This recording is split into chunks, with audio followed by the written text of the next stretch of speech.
Hi, what's happening, y'all? It's your boy Rico from StreetScores, and as you can see, I'm not home again. I got home just in time for the Commanders Kings, and I'm right back out again. But either way, we're here to break down some of the draft updates and leaks that are coming from the Washington Commanders side to where it's starting to shape up where we may be headed draft-wise. Of course, the board is going to play out however it plays out. Nobody knows absolutely anything definitively right now because we picked 29th. But either way, reportedly, the Commanders want a new starting running back that can play all three downs. We're also searching everywhere for talent. We're going to dive into why the Commanders are doing some of the best due diligence out of the entire NFL. We have a lot more top 30 visits, and I have an RFK update along with a lot of other stuff. So this is sort of like a Rico report because I'm throwing some non-draft stuff in at the end, but we're also mostly diving into draft things, rumors, reports, what the Commanders are looking for, all of that type of stuff. But before we get into everything, make sure you still follow that like button, still follow the subscription button, still follow the bell next to that subscription button so you get notification each and every time I release an informative and opinionated video just like this one. Make sure you stay tuned, follow the content. Really appreciate y'all.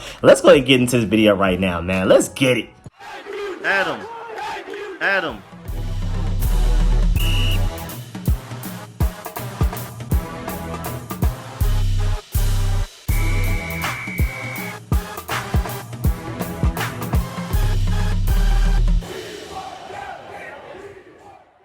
All right, so it's being reported directly from John Com himself again, but like I prefaced before the intro, nobody knows anything definitively. Now, John Com, you could argue, is one of the people that's maybe closest or as close as you can possibly get to the organization as far as knowing what they actually plan on doing and what they want to do, but nobody's close. So you could probably say that he's one of the guys that's the least far. Nobody knows what Adam Peters wants to do. Now, I'm pretty sure even Cliff Kingsbury doesn't even have a full idea of what Adam Peters wants to do. But either way, with all of that, John Com reported that Washington would like to find a dynamic running back capable of playing on every down. Now, the reason I believe this is because I personally feel like we should. Like, I feel like that is a thing. I like Brian Robinson. I feel like he will definitely still have a role in this offense. I feel like Austin Eckler can also still have a role. But if you can move all of those guys down one spot on the depth chart and get a true every down back, especially with some home run hitting speed, y'all already know I'm a big fan of like guys. I mean, of course, Ashton Genty's out the way, but I'm a big fan of like Amarian Hampton, especially if we're talking about every down territory. That sounds literally like what they're looking for there. There's a lot of other sleeper running backs that we could probably get into maybe in another video. I already did a video breaking down a lot of running backs and my comps for them, so make sure you go check that out. But you have guys like RJ Hampton, you have Dylan Sampson. Of course, I love Travion Henderson. I feel like Travion Henderson is like the best fit for what we need outside of the guys that may go in the first round. Who knows? Travion Henderson may even go in the first round. But ESPN did an article yesterday actually. They did the 2025 NFL Draft. Latest news questions for all 32 teams' picks. Because right now, I believe this is the first draft in maybe NFL history, or at the very least in a long time, that every team still currently holds their own first round pick. It's really weird. Either way, though, of course, we have picks 29, 61, 128, 205, 245. We do not have a third round pick. And I mean, out of the first 4 rounds, we only have 3 picks. They said, does trading for Deebo Samuel Jr. check the Commanders' offensive skill position box, or could they draft more playmakers? Well, John Com said they could definitely add more playmakers. Washington would like to find a dynamic running back capable of playing on every down. So it doesn't sound like they're necessarily trying to release or cut Brian Robinson or even trade him or anything like that. Brian Robinson can still come in on like, short yardage situations, 3rd and 1, 4th and inches, goal line and things like that. But they want a guy, because Brian Robinson has a tendency, like, he just breaks down by like week 8, 9, 10. His body just starts to break down. And also he doesn't have the home run hitting ability. And even when Austin Eckler was out here being a fantasy king a few years ago for the Chargers, he never really had home run hitting ability as well. We want a guy that's going to scare the mess out of safeties, because if they hesitate even for a little bit, worrying about the running back, that's going to make things way easier for Jaden Daniels. And my whole thing has been, last year, Jaden Daniels had to literally carry this team on his back. Trading for Deebo Samuel will allow Jaden Daniels to maybe take a couple of plays off, give him the ball, short yardage things behind the line of scrimmage, easy throws for Jaden, and then Deebo Samuel does the rest. I feel like a home run hitting running back would give that same level of impact to where Jaden Daniels could just take a couple of plays off, man. You carried us all the way to the NFC Championship last year. Hopefully you don't have to do that ever again. I mean, first of all, Your quarterback should never lead your entire team in rushing. And it wasn't even necessarily close to who the guy was in second place. That's inexcusable. But finishing up what John Com said, in the Commanders' past 11 games, including 3 games in the postseason, their running backs averaged 3.0 yards per carry or less 6 times. Subpar run blocking didn't help, but they need someone capable of creating more yards on the ground apart from quarterback Jaden Daniels. A speed receiver on the outside opposite of Terry McLaurin remains an option too as well. I completely agree with that. Now, I'm not saying Dyami Brown was just this all-pro, super well-rounded receiver or anything like that. I mean, he gave us 2 playoff games, and outside of that, I mean, that one Carson Wentz game, that's about it. But my point is, though, we brought in Deebo Samuel to be like the behind the line of scrimmage screen gadgety guy that Dyami Brown was kind of being for us. He was our best guy at that last year. And then outside of Terry McLaurin, Dyami Brown was our best deep shot guy as well. So we brought in Deebo Samuel to be the gadget. Now we need another deep shot other than Terry McLaurin. Right now, Terry McLaurin is our only speed demon that's even potentially even given safeties and even afterthought of, oh, maybe we need to worry about this guy beating us deep down the field. We have nobody else capable of doing that right now. I would definitely agree there. So every down running back that can get some home runs, 60, 70-yard touchdown runs, and then also a deep ball receiver threat as well. Then they also said, this is coming from Jordan Reed, what we're hearing about the Commanders draft. The Commanders have only 5 picks, so they could try to trade down and accumulate more. General Manager Adam Peters targeted players who were ready to play immediately in last year's draft, and I'm expecting the same this year. Washington needs help along the defensive line, but running back might be an early play. Brian Robinson and Austin Eckler are entering the last year of their contracts. That's also a great point as well. No matter how much you like Brian Robinson and Austin Eckler, they're only getting older, and they're both in the last years of their deals. And running back, if there's any position in football that you should be drafting a guy at worst every 3 years, running back. They have the shortest career lifespan in the entire sport, arguably in all of sports. Also, shouts out to JP Finley. This is separate from the ESPN article, so technically we're moving on. He tweeted, based off of what he's hearing, that it's hard to think that Washington isn't going to be aggressive as far as looking to trade back. So looking at some non-first round edge rushers, and there's a lot to like, he pointed out Josiah Stewart as a name that he would look at. And of course, that's an ex-teammate of Mike Sanford still, who was at Michigan last year. And Josiah Stewart has one of those really high pass rush win rates where maybe if he ends up in a situation like this defensive line with the elite coaching staff of Dan Quinn and Joe Witt Jr., as far as, getting the most out of individual players and giving them their best statistical seasons and things like that, game plan, not being lazy again. Don't take my word for it. Look at Hayden Hinks and Josh Norris, who aren't even Commanders fans and reporters talking about it. A lot of people feel like Dan Quinn is one of the smartest defensive minds in all of football, and a guy like Josiah Stewart could probably reach his ultimate potential here to where he could become even more consistent and impactful.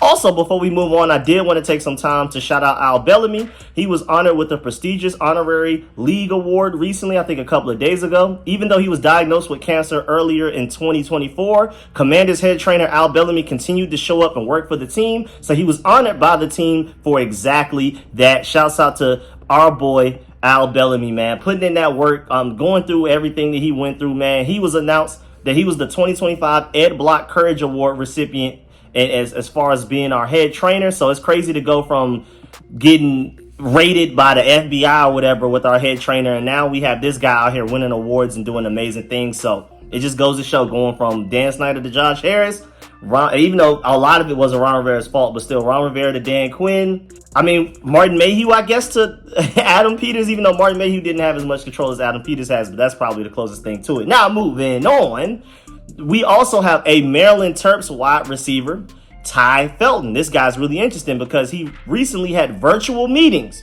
with the Chiefs, Broncos, Cardinals, Titans, Giants, Bills, and while we're here, the Commanders. His 40 was a 4.37, mind you, 4.37.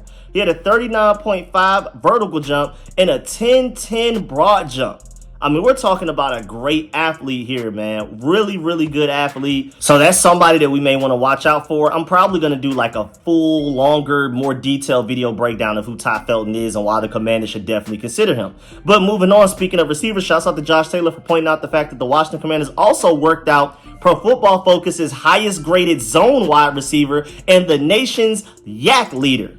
Just a few days ago, And so that's huge, man, because we don't necessarily need a wide receiver to come in and be great at everything. We already have Terry, we already have Debo. They specialize in certain things. Terry is really good all around. That's why he's considered a top 10 receiver. And then Debo Samuel is really good at the couple of things that he's good at. And then we have other guys that, can do a couple of things in there, here and there. But it would be nice if we can get a specialist. And for a guy to be the highest graded zone wide receiver in this draft class and the yak leader out of all college wide receivers this past season, those are two very specific things that I would love to add to this team. So again, shouts out to Josh Taylor.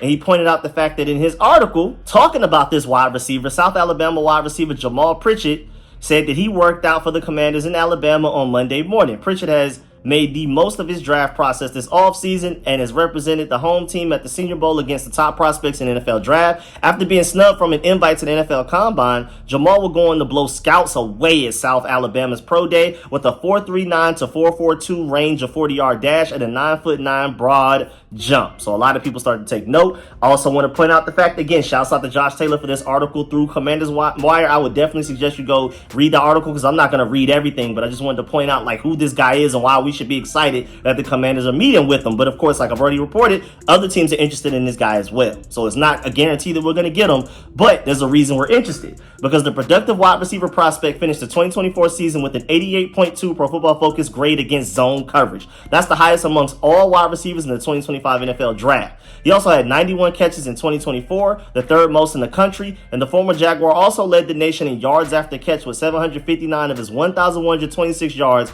coming after the ball was in his hands, making him an open field weapon as well. So as a zone beater and a scary yak guy, hey man, sign me up. I'm not exactly sure what range he'll go into. That may be another guy. We'll do a full video breakdown of his weaknesses, strengths, what round he's projected to go. I'm just trying to give y'all a lot of the different updates because I'm about to head back out because I'm super busy. As you can see, I'm traveling a lot of different places, but I wanted to make sure I got a video to y'all because it's been 3 days, which is unheard of for me, man. Going 3 days, I've been stressing though. I know I was supposed to be enjoying, my vacation and everything, the cruise that I was on with all my family, but I was like, man, 3 days without a video, I was worried about it. So now I had to get this one out the way, man. And so, also, the Commanders are bringing in some really good safeties to look at as well, most notably Kevin Winston Jr. So we're thinking that, maybe he was in Washington back on April 8th. That's potentially a Jeremy Chin replacement. I know we signed Will Harris, but you also have that Penn State safety in Kevin Winston Jr. That's another guy I probably will do a longer breakdown on. Also, shouts out to Ken Johannesson at Burgundy Burner. Him and Josh Taylor are the guys that are the best at getting you the information on who the Commanders have met with virtually, pro day, combine, all of that type of stuff, man. So those two are the guys to follow, at Josh Taylor and at Burgundy Burner for sure. Josh Taylor FB and Burgundy Burner. But going back to Ken Johannesson at Burgundy Burner, he said, here's one of the most unique updates of the pre-draft process. The Commanders met with the following player at the Patty Gum All-Star Bowl game via his agent back in January. Kobe Calvin, cornerback out of Texas, Permian Basin. I'm not going to lie, I've never heard of him. I've never heard of that school. I've never even heard of that bowl game, which is to Burgundy Burner's point. He said, yes, there is such a bowl game. Finding this needle in the haystack story took quite a bit of time. He's a long shot to make any roster, but this team is definitely doing its due diligence to the maximum. I've never heard of that bowl game in my life ever. If you have, let me know in the comment section because you super know ball. You into it if you know that school, that bowl game, that player, anything, man. If you do, let me know in the comment section, man. But yeah, the Commanders are doing elite level due diligence. And even on top of that, remember, we signed TJ Magarayanga, I hope that's how you pronounce that name, to our NFL's International Pathway Player Program. Remember that was established back in 2017, which allows you to have a 91st player on your roster throughout the offseason. And then when you get to the regular season, now, recently as of this year or last year, you can have a 13th player on your practice squad, and it could be that guy. And so a lot of teams aren't taking advantage of this. This is an extra player that, granted, you have to pay him money, you have to coach him, you have to develop him and things like that. They're coming from a different location, a different country and things like that from around the world. So, of course, a lot of people, if you're lazy, maybe it's just it's more than likely not going to work out anyway. But the Commanders are one of the teams that are fully taking advantage of this, and they searched far and wide to get him from Zimbabwe. Rugby player from Zimbabwe, just to remind you. I did a whole video breakdown on that, but I just wanted to emphasize how much the Commanders are really doing their due diligence. Also, as you can see on the screen right now, man, the Commanders held a local pro day, and there are so many names on here.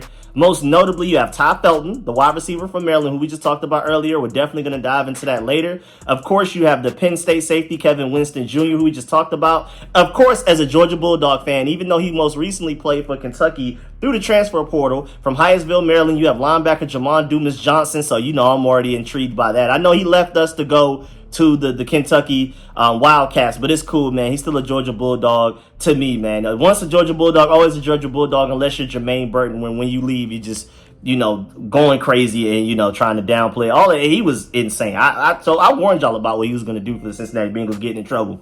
And then, of course, you have Michael Hayes, the kicker. And anytime we meet with a kicker, I'm always going to take note of it. Any kicker, I'm like, oh, okay, maybe that's a guy that we need to look at. Now, of course, I'm just showing you this list. I'm probably going to do some breakdowns on some of these guys as well, because wide receiver Dante Thornton is another interesting name. But again, I'm trying to, get this video out because I got to hurry up and go. But I just wanted to report something. So there's that list. We're going to keep it pushing. And then shouts out to Ken Johannesson again at Burgundy Burner, because even though he emphasized the fact that we're doing elite due diligence, the Commanders have met with 100 fewer players than last year at this time. I don't know if they're going to cook up towards the end of the process these last couple of weeks before the draft comes, or they're just more narrow-sighted. They're more like beeline focused towards specific players, where they're like, these guys, they're not even on our board. Maybe that's also a reflection of the lack of talent in this draft. A lot of people are saying that this is one of the weakest draft classes in a long time, really outside of edge rusher, defensive tackle, and running back. A lot of people consider this draft class to be bad. I mean, tight end you can probably throw in there as well, but so maybe that's a reflection of that. Or also, again, like I said at first, the Commanders maybe are just like, we don't really like these guys, and we're really focused on these specific guys. Whether the draft class is weak or not, maybe they just made up their mind that these are like the very few. I mean, it's not a very few. It's still like hundreds of players, but the fact that it's 100 less than last year, it's also probably a reflection of the fact that our roster is just better than it was last year. So maybe they don't have to put in as much work. We'll see. But again, the elite due diligence that they're doing, I'm not worried about it. And then also, shouts out to Dan Jeremiah. He brings up a good point. He said, I've talked to several GMs and head coaches over the last week, and everyone seems to agree. This draft is a starter draft. Maybe not a ton of star power, but your goal should be to come away with 3 to 4 solid starters throughout this draft. They are out there. Go find them. That's a good point. There's not a lot of star power. It's not a very top-heavy draft. It's just like that second, third round is like a sweet spot right now, because a lot of people are basically saying, I've heard this from several different experts, that like the draft is what they do. They live, sleep, breathe, and draft even more than I do. And a lot of them are saying that the guys you can get at 15 is pretty much the exact same guy you can get at 40. So like the bread and butter of this draft is second and third round picks. Unfortunately, we don't have a third, but that goes with the theme that Daniel Jeremiah is pointing out, with the fact that it's a bunch of, it may not be like a bunch of star players in this draft, but you can get you a couple of starters now. You know what I'm saying? You can be in the 4th round still drafting a pretty decent starter if you play your cards right. Also, shouts out to Pewter Report. He reported that Bucks GM Jason Licht says that there have been years where he thought about trading down more than others. This year, it will be all about what happens and who falls to them, because he doesn't foresee any teams wanting to trade up across the league. Again, the guy you can get at 15 is the same guy you can get in the 40s, and the Bucks GM right there is pretty much confirming that as well. So you have draft experts, you have GMs from the NFL. Like, this draft is solid, but there's no like star power. But his point is, like, who's going to trade up? So if you're one of those teams that wants to trade down, you're probably cooked. Ian Rappaport even quote tweeted it and says, yeah, that's what it feels like. Not a lot of teams trying to move up. Remember, it takes 2 to tango. So I know a lot of us, a lot of people, maybe I'm more so like best player available. I was thinking about trading down, but I feel like one of those really good edge rushers makes me fall to it, so I'm okay with that. But I'm still okay with trading back. But for those of y'all that want to trade down, it's not looking good right now. I mean, our only hope is if somebody potentially wants to trade up to that 29th pick, the third to last pick of the first round, so that they can get that 5th-year option for that first round player. That's like our only hope right now. And then Adam Schefter even spoke on it. He gave his thoughts on, like, basically it's way too early to determine whether Commanders would trade back from 29. The respected insider thought the pick would become more available if one or more of the upper echelon quarterbacks were available, but that's still to be determined. That's our other hope too. You got to hope maybe one of those quarterbacks again to get that 5th-year option, maybe like a Jackson Dart falls. And that's what Adam Schefter said about the Commanders specifically. He said, of course, there's a range where if a team doesn't get a quarterback early on or wants to move back into the back of the first half to get a quarterback that's still sitting there, maybe it's Jackson Dart, maybe it's Tyler Is it Shuck? I believe I heard it was pronounced Shuck, even though it looks like Show, or somebody like that. If it's still an option, that pick becomes even more valuable. But you couldn't say now that there's going to be movement at 29. It all depends on how the board falls, unquote. So everybody's pretty much saying the same thing in different ways for different reasons, but ultimately doesn't sound very likely that the Commanders are going to trade back, because who wants to trade up? Louis T's been saying that for weeks now. Who wants to even trade up in this draft? And I agree. Now, some non-draft updates real quick before I get up out of here. There was an RFK update from Eric Flack TV. He says, sources say stadium discussions between D.C. continue to progress while D.C. awaits for a budget fix from Congress. No deal would be announced until after the bill passes restoring D.C. budget, which likely won't happen until the end of April at earliest. Also, the Commanders continue to negotiate with mayor's office while updating council members, as Bowser would be would be the one to agree to terms, but council still has to approve agreement. Something around 500 plus mil is in line with what others got in the past, and DC investment focused on infrastructure. So just a quick RFK update right there, just to let you know. And then also shouts out to Oblon. He brings up a good point. It's been quiet regarding potential new Commanders uniforms. We've seen a lot of reports from a lot of different sources that the Commanders are getting some type of new uniform. The NFL even came up with the new rule update at the NFL owners meetings that was voted on, that you can wear alternate uniforms and jerseys and stuff like that up to 4 times in a season now. And even before then, it was reported that we were about to get a 4th one on top of the burgundy, the white, and the black that we had. But Oblon brings up a good point. The teams usually reveal their new looks somewhere around the draft, but there's been no word so far. Maybe we're still working on it. Maybe we're waiting to announce it a little bit later. But typically you hear about those things before the draft happens. We'll see. Lastly, before we get up out of here, shouts out to Albert Breer, because he also brings up a good point that Wes Welker's title with the Commanders will be a personal analyst. I believe that was my last video I did, breaking down the whole Wes Welker hiring. And basically, he'll work with his old buddy Cliff Kingsbury and the offensive coaches, and will also be in the personnel department with general manager Adam Peters. He was with Adam Peters in New England, Denver, and San Francisco, and of course, he was Cliff Kingsbury's college teammate as well. So he'll work with his boy Cliff Kingsbury, with the offensive coaches, more than likely with the wide receivers, maybe some game plan stuff, playbook stuff, play calling stuff. And then he'll also be a part of the personnel department, which is really interesting because, like I hypothesized, that maybe he will even have an impact on, like, at least like a say and an opinion. I mean, of course, he won't have the final say, but maybe Adam Peters is like, what do you think, Wes Welker? Like, what do you think about these receivers? Who do you feel like we should take in this draft and why, and things like that, or maybe in free agency and stuff like that. So that's really important. Wes Welker will not only have an ability to help our wide receivers improve with their technique, which is the main reason I want him, but also on the personnel side, he'll also have a chance to probably have a vote or a say, an opinion on which wide receivers we should even acquire and add to the team. So that's really interesting. Yeah, man, that's the end of this video. Please get in the comment section. Let me know if about everything discussed in the video. Please still follow that like button, still follow the subscription button, still follow the bell next to that subscription button so you get notification each and every time I release an informative and opinion video just like this one.